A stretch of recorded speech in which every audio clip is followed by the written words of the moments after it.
It's one of those Mondays where you're just happy to be alive. There's so much to smile about. The New York Yankees are on the verge of clinching the American League East. The New York Mets, in front of electric crowds at Citi Field, take 3 or 4 from the Phillies and are in a great spot as they head to Atlanta.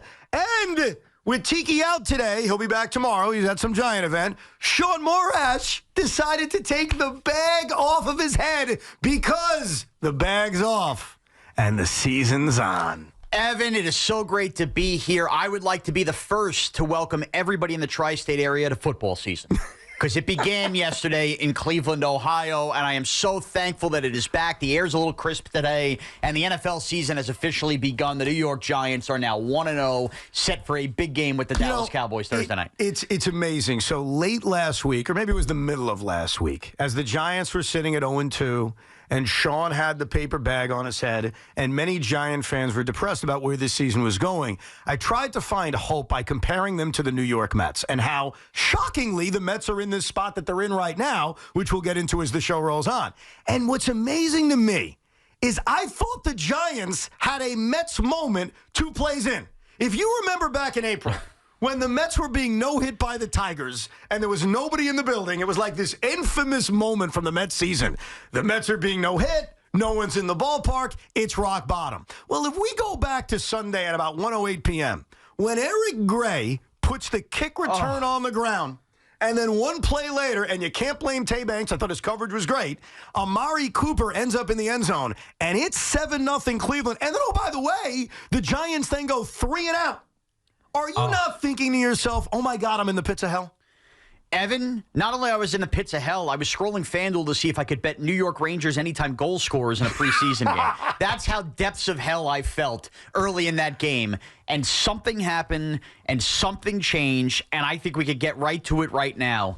Brian Daboll's got his balls back. There you go. Because when he lined up on 4th and 1 and said, screw this, we're 0-2, the season feels like it's slipping away early in our own territory, and then doesn't even call a drop back pass, just calls, I'm handing this ball to my best player and he's going to make a play. It felt like that moment right there. The game changed and maybe, just maybe, the season changed. So I'm with you on this. I think that there were 3 plays early in this game as an IFO, which you know I am. An IFO. An IFO. When I sat there and said, okay, things could change right now. And I'll give you the exact 3 moments. Number 1, Sexy Dexy. He is the engine of this defense. He is their best defensive player. You could argue he's the best player on the team. Obviously, how do you argue Dexter Lawrence versus Andrew Thomas? It's a weird freaking argument. And Malik Neighbors. Yep. But Dexter Lawrence's sack on 3rd and long, which got the Giants the football right back, down 7-0, Yep. I thought was a very important and impactful defensive play. That's number 1. Number 2, and don't apologize for this, okay? Don't say you're sorry. But I think the officials calling that roughing the passer penalty when Daniel Jones threw what was, I'm sorry, one of the worst interceptions you'll see. I mean, he threw a brutal interception that got negated on a roughing the passer penalty that, let's be honest, had nothing to do with the play. Well, so I'm glad you brought that up. You're right. But the Giants, Daniel Jones, and nobody should apologize because every freaking game for the last couple of years we watch these roughing the passer calls. Yeah. And they get called. And by the way, the Giants defense has gotten called up plenty on 3rd down, so I will not apologize. You're right. That was a terrible interception. Side note, if you're a rookie tight end, maybe try to fight for the football a little bit too, coming back, and don't leave your quarterback out to dry because Theo Johnson did that yesterday. But Evan, here's where I do give Daniel Jones credit. That was inexplicable. I was going right to, is it Tommy DeVito time yet? Everything, range of emotion, went through me in that moment saying, of course it's only the Commanders. From that point forward, and again, the 4th and 1 was a big part of it, and yes, Malik Neighbors being basically the next coming of Jerry Rice is part of it. Daniel Jones didn't sink and absolutely melt down the way he has in the past when he makes an early mistake. He took that break and instead turned it into 21 first-half points without blinking. No, absolutely. Because that play, if that interception is upheld and there is no roughing the passer penalty, I think we're looking at a very different football game. Oh, by the way, the Browns are still holding an orchestra set in the end zone celebrating that, by the way. I mean, the flag's on the field for 13 minutes, and they're out there basically doing a chorus line in the 7th grade. While they were doing the chorus line, I swear to you, I was thinking the exact same thing you said. I was already breaking down quarterback change because I'm thinking to myself, you can't throw that interception. This is a back-breaking moment in this game we're very close to making a change. That's how I viewed it. Then you see the flag, and then here's another underrated important thing before we get to the play that I agree with you was huge, Brian Daboll getting his balls back. The next play they ran, do you remember what the next play they ran was after the interception? After the interception. It's small, but it's important. Was it the Wan'Dale Robinson? No, it was a bomb downfield to Jalen Hyatt. Oh, the missed to Hyatt. Okay, and I like it. You're right. Even if it didn't work, I liked it. I liked it just because it reminded me Hyatt's on the team. Yeah, me too. I forgot about that for a second. Yeah. But I also think it showed you that this can be a part of their offense. Let's take shots down the field. So you saw them take a shot down the field, and then you saw, as you pointed out, and I was proud to see this, because I've been critical of Brian Daboll over the last year, not because of anything personal, not because I think he's a bad guy, but because he's not the guy that we remember from year one. What we remember from year one was Brian Daboll having guts, Brian Daboll being aggressive. And I know we argued about this 2 weeks ago concerning some of the fourth down decisions he made in week one. I'm more aggressive maybe than you were. But on 4th and 1 from their own 43-yard line, I could have sworn we were going to see 23 Brian Daboll. And 23 Brian Daboll punts the ball away. Yeah. And at that point in the game, the defense started to play well. Remember, they had the big sack by Dexter Lawrence we talked about. And sure, maybe they forced a 3-and-out and get the ball back. But I want to put pressure on the Cleveland Browns. And I also want to show my team I believe in you. So having Daboll go back to the guy from 2022 was incredibly important. And then, once you make the decision to go for it, you got to draw up a hell of a play. And I love having the ball in the hands of Malik Neighbors, even on a sweep like that. I thought it was a great play call. It was executed. And I commend Brian Daboll in that moment for, as you said, getting his Dabolls back. And you know what helps getting his Dabolls back, Evan? The offensive line. Because last year, 2023 Brian Daboll, if he did attempt that, the entire line, including Josh Azudu and Evan Neal, would have been completely blown off the ball, and that kind of play, whether it was run to Saquon Barkley, whoever, would have been a 3-yard loss. Instead, the undeniable change in this team, besides Malik Neighbors, is the fact that the Giants aren't getting their ass kicked in the trenches, and that goes for both sides of the ball. An offensive line on 4th and 1 that can stand up versus one of the better defensive fronts in football, which is the Cleveland Browns, and be able to run that play. And Malik Neighbors, it wasn't even a sweat for him to get around the corner. No, it wasn't even close. Says a lot. The offensive line has changed everything in your belief in how to call a game for the New York Giants. Absolutely. And I think the other thing that happened once that conversion occurred, and then obviously Devin Singletary punches it in, and this game is tied at 7, is I think we saw, this is why I would be optimistic coming out of this game. Why, as an IFO, I feel like, okay, this can lead to something. It's not a fart in the wind win. It's not just, they beat a crappy Brown team. Who cares? I understand that could happen in the NFL, but you look for signs. When we sat here last week trying to figure out if the Giants could turn their season around, I laid out a formula to you. And that formula was very similar to what the Giants did in 2016. Have a big-time defense, get an excellent pass rush, and have one guy on offense do everything. And essentially, that's what they did. That's what they did in 2016. It was the Odell Beckham Jr. show. And when you look at what that offense did, especially on the drive that put them up 14-7, you've got Malik Neighbors making plays on 3rd down. You've got Malik Neighbors taking interceptions away. You've got Malik Neighbors making plays. And, oh, by the way, you have a defense that's absolutely dominating. Yeah. And who cares about how banged up the Brown offensive line is? That is irrelevant. And I hope you learn from this, Sean. See, you're petty. You'd like to look at any Jet victory and kind of poke holes in it. Not and me. I say it's the NFL. Not my It doesn't Jets. matter who your opponent is. Just beat them. So do the Cleveland Browns have issues? Sure. Not my problem. Not your problem. Not Brian Daboll's problem. Not Malik Neighbors' problem. Not Dexter Lawrence's problem. And I thought the Giants did a great job of exposing it. And we saw what I think could be the formula to their success. An outstanding pass rush, which we saw, and an offense that can be carried sometimes by one man. Well, which is what we saw. I'll do you one better. They don't have Eli Manning. They have Daniel Jones. I think the offense is better than 2016. Look, they did enough last week versus Washington, in theory, to score 5 touchdowns, the kicker situation and everything that happened. Yesterday, that's an offense. If Singletary doesn't slide and not a missed kick, they still scored 31 points. And yes, Neighbors is such a big part of it.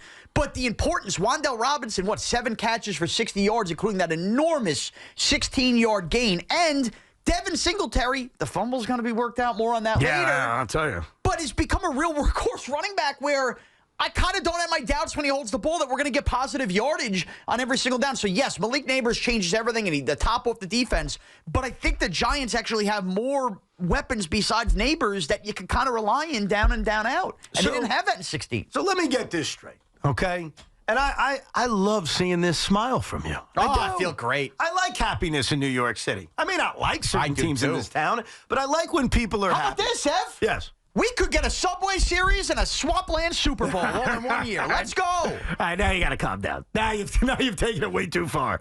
But I am curious. Last week you were wearing a bag on your head. Last week you preferred the Giants lose so that they could get a better draft pick. Uh-huh. Have you retired those two things? Are you back? Are you fully believing in the 2024 holy crap New York Giants? You're damn right I am, Evan. You're damn right I am. This is a top 10 defense with the potential to be a top 15 offense. They played their 2 preseason games. They went on the road versus a playoff team and a playoff defense. And Daniel Jones dog-walked the Cleveland Browns in that first half. Now, things got skittish in the second half. Yeah. But he dog-walked them in the first half. And now the wilting Dallas Cowboys are waiting on Thursday. We have a whole week to break that down. But you know who's nervous today? And ain't people sleeping in East Rutherford, New Jersey. It's Dak Prescott and company because Brian Burns, Dexter Lawrence, and Kayvon Thibodeau are coming. And the Dallas Cowboys ain't got no answers. See, this is what I want to see. You've retired the whole draft pick crap. The paper bag. Have you burned the paper bag? 5 cents? No way. See what they're charging us at these supermarkets? So if the Dallas Cowboys do what they've done to the Giants for years now, and I'll use your term, dog walk the Giants on Thursday night. By the way, I will be laying the points with the Cowboys. You telling me the bag is coming back on Friday? No, because they've what do you say when you're on death row? You've prolonged your stay of execution. Right. The Giants can lose the game Thursday night. Probably will lose the game Thursday night. They're beating Seattle in 2 weeks and bring on the Bengals on Sunday night, setting up them at 3-3 facing the Eagles and the very vulnerable Eagles. It's amazing to me that one game could bring you back of this course, full. Because you can see the path to how they're going to win football games. But wait a second. I said to you a few days ago, this is the pathway. You still were tanking. This pathway of having an excellent pass rush, of having a defense that's I saw the pathway, too. You and Lukey fight over who loves Malik Neighbors more, so obviously both of you already have the guy in Canton, so that part shouldn't stun you. Evan? What? Evan, don't mock me and Lugauer. Malik Neighbors, 20 or more catches, 3 or more touchdowns, first receiver in NFL history to do it. I'm not mocking him. We've already reached the point where we'd be stunned if he's not in Canton. So... By the way, I am not Think mocking. about it. Actually, something would have to go horrifically wrong in his career for him to not end up in Canton at this point. That's how good he is. I am not mocking Malik Neighbors. I have not been negative towards Malik Neighbors. I just thought it was always very funny and aggressive how you and Tommy fight over who loves him more. Oh, he's so good. Basically, it's like two guys fighting over a girl in high school. Like, well, I asked her out first. No, I asked her out first. No, I said he's the greatest wide receiver ever. Well, I said he's the greatest athlete ever. Like, when Malik Neighbors made some incredible catches on Sunday afternoon, all I could think about was you two in a Jell-O wrestling fight over who loves Malik more. Well, not only that, I don't know if were you guys up late? I know you did a drive home Rico. Yes, I did. Okay. Were you up late? How late were you up, Loogie? Last night? Yeah. I was up till like 2 a.m. Okay. So did you see it? Evan's drive home Rico? No. Around 1:30 a.m. What? The mayor's office did proclaim that Malik Neighbors is the king of New York. Oh, you got to stop See, with you Which that. I thought was amazing. Yankees on the precipice of playoffs. Bruns hasn't even started, but Malik Neighbors, the new king of New York. Wow. You guys are something else, man. I can't. Congrats to him, Malik and his family. They deserve that. Malik is still not in the top 5, but I will tell you, Malik Neighbors, his impact to start his NFL career has basically been off the charts. It is. He feels like the offense, and he feels different, and it does remind Makes me Daniel of... Jones look like Dan Marino. No, of course. And honestly, that's what I think Odell did back in 2016 to a slowing down, aging Eli Manning. Right. Like, sometimes one player, if they're that dynamic, and how often have we graced our eyes on players that are that dynamic, they can change everything. Absolutely. And it is remarkable that 3 weeks into his NFL career, Leak is having that kind of impact on the Giant offense. But to me, the story about what they did yesterday and what they can do moving forward that can legitimize this team and get them on a playoff run and get you fully believing is what we saw on the defensive side. To the point where their defense bailed them out because in the second half, and I don't think it was about play calling. I don't think it was about foot off the gas. I think it was about lack of execution into what led to the Giants offensively struggling in the second half. But when you have Brian Burns showing up, when you have Dexter Lawrence playing the way he's playing, when you have, I can't believe I'm using this guy's name on the radio, Azeez Ojulari. The unsung hero of yesterday. I mean, I forgot Azeez existed. Yeah. God bless you. Thank you. He was impactful in every way. This defense yesterday, granted against the Brown team that has their issues, well, that was the thing that excites me moving forward about what this team can be. And for anybody that's going to call up today at 888-808-1019 and wants to bring up the Browns' offensive line and take it with all a grain of salt, very early in this game, the Giants lost 2 of their 3 top corners in Drew Phillips and Adoree Jackson, and we'll see if they're able to play Thursday. The Giants basically played with a Band-Aid secondary, and Tay Banks getting exposed on top of that. They had their injuries, too, yesterday, and the defense still held up. And the Giants are 1-2, and now they set themselves up for a huge Thursday night against the Dallas Cowboys. We'll obviously spend more time on that as we get closer to that game. We'll come back and get to your phone calls from a happy Giant fan, or maybe the skeptical Giant fan who looks at yesterday's game and says, I'm glad we won, but we still stink. 888-808-1019.